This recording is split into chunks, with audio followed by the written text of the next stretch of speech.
This is the control tower. Make a left turn. Over. Roger.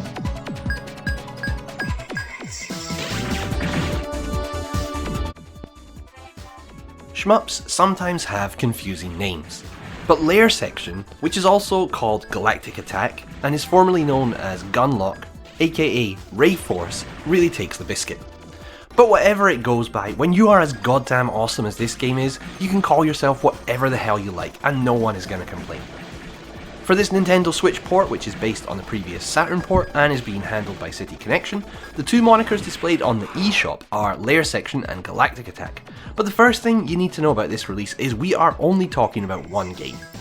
Anyone who's played the Arcade Archives releases may have got used to there being Western and Japanese versions of a particular game with a few minor differences, but as far as I'm aware, the only difference here is in the name. Layer Section is, in my opinion, the far superior name, so that is what I'll be calling it in this review. Originally a Taito game, Layer Section first came out in 1994, and it's worth keeping that date in mind as you look at footage or play the thing, because the first thing I want to talk about in this review is the presentation, which for 1994, and indeed for today, is phenomenal. This game looks quite simply stunning, and that encompasses both the technical side of things as well as the purely aesthetic. The sprite work is not just detailed and clean, but manages to somehow be both highly unique and original, while also having a kind of classical simplicity line to a lot of the designs that makes even a single second grab immediately recognisable as Layer Section. And incredibly, the sprites are not even the most impressive thing about the visuals, because that accolade surely has to go to the backgrounds, which conjure up the most brilliant sense of depth that I've personally ever seen. And particularly for the era, there is really nothing I know of that even remotely compares. Together, these pieces fit together to give Layer Section such a readily identifiable atmosphere and feel, and it is a game that truly can never be mistaken for anything else.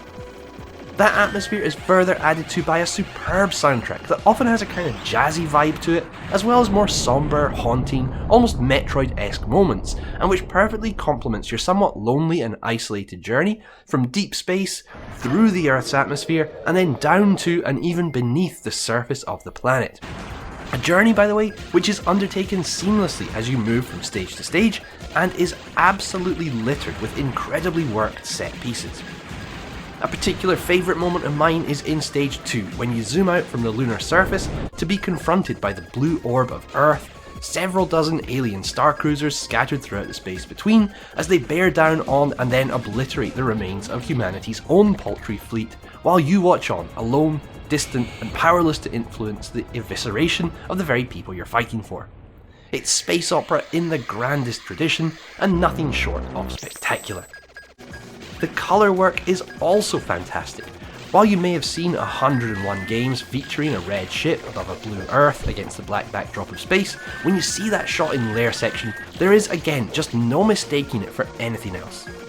And it's not just that the colours make things look cool, they also work perfectly in the functional sense, with everything being clear and obvious to the eye, no matter how hectic the battles get. And make no mistake, the battles do get hectic. Because if you only know one thing about Layer Section, it's probably the fact that its main identifying feature in terms of gameplay is the way it takes place on two separate planes, with some enemies flying in on the same level as your player ship, and others being placed beneath you, or, as happens in some of the game's most impressive moments, rising up from the lower plane and into the upper one.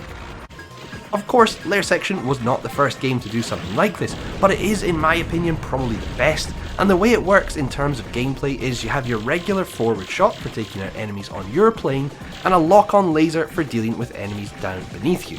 Your lock-on shot being able to target multiple enemies at once. It would of course be so easy for this to turn into a visual mess, but in Layer Section it never does. And that is a big part of the reason why I went on so much about presentation at the start of this review. It's not just something that makes the game look cool here, it is essential to the gameplay, which is itself top class. Top class, but on paper with very little to it. The just mentioned two mechanics are pretty much it. The laser mechanic is very interesting however, with the lock-on reticule always placed a fixed distance from your ship, and not a particularly far distance.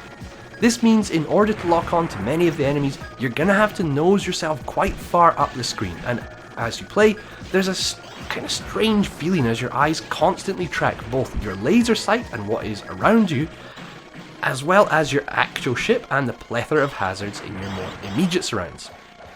It's also of absolutely vital importance to use your lock-on shot, as taking out enemies on the lower plane early is a key survival point, as it allows you to either prevent them from rising into your plane at all, or at least weaken them so they can be more quickly taken out.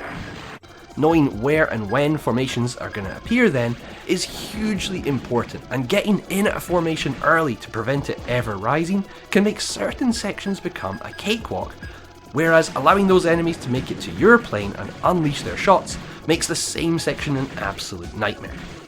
However, unlike in some other shmups, in lair section acquiring this knowledge feels less like an act of pure memorization, and more like a gradual deepening of knowledge and understanding as you become more familiar with what the game wants. On the occasions you do find yourself cornered, by the way, you really are toast, because there are no bombs in the game. There are power-ups to collect that allow you to lock onto more enemies at once, and increase the strength of your forward shot, but really it is only the shot and lock-on laser that you're going to be using, which only goes to make it all the more impressive that this is a game that will not just easily sustain your interest across its 7 stages, but remain engaging across multiple plays, and this replayability is due to 2 main things, namely the flow and design of the stages, and the excellent and addictive scoring system.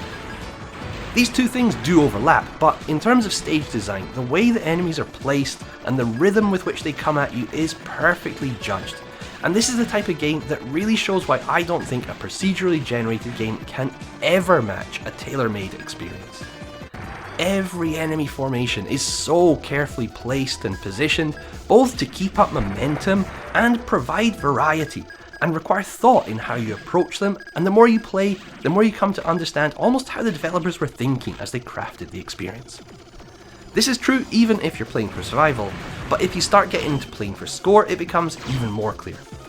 The basic score mechanic is easy to grasp. The more enemies you are locked onto at once when you unleash your laser, the more points you get.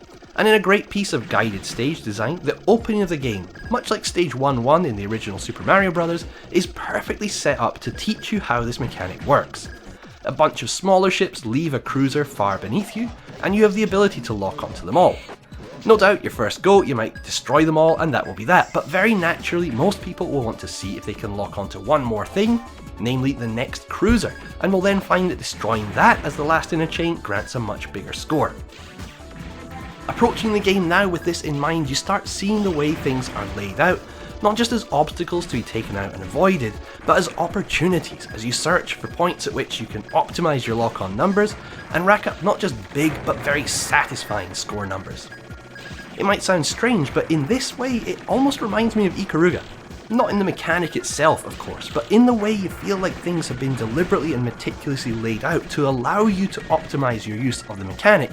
And it means for me personally, this is a game and even a first stage that I am happy to run over and over and over, always looking for a better edge. In terms of the port, things are being handled by City Connection, a publisher who last year really tarnished their reputation with a horribly laggy port of Con Guardian Force. However, they've done a solid job on Death Smile since then, and while the job they've done here is not perfect, I do feel like we're getting into forgive and forget territory by now. It's not the most responsive port you will ever play, and I have heard there are some more bugs with the Steam version, but on Switch it plays perfectly acceptably, and there's even a demo if you do feel like checking it out before buying yourself. There are a decent amount of added features here too, with online leaderboards, Tate mode, rewind and slowdown features, stage select, and a save state, albeit just the single one. It's a little on the pricey side for a port of a console game, and I do feel calling this layer section and Galactic Attack is a little cheeky, as mentioned it is really just one game, but that one game is so phenomenally good, I personally feel no regrets whatsoever about dropping the asked for amount. Now, taken purely by itself, Lair Section is for me one of the all-time greats and an absolute essential game. This port is maybe not the absolute optimal way to play that game, but it's still very solid, and as a package I would give this a 9 out of 10, and it really is one of those titles that you have to experience if you're a fan of the genre. I'm sure lots of people did play the demo, and hopefully found enough to convince them to give the full game a go. If you did that, let us know your thoughts. There seems to be a little bit of a negative groundswell towards this pre-release, but I can't say that I have found anything horrifically bad about it, and certainly not anything that would outweigh how absolutely incredible the base game is. So, as ever, thank you very much for watching. Hope to see you next time. Cheers.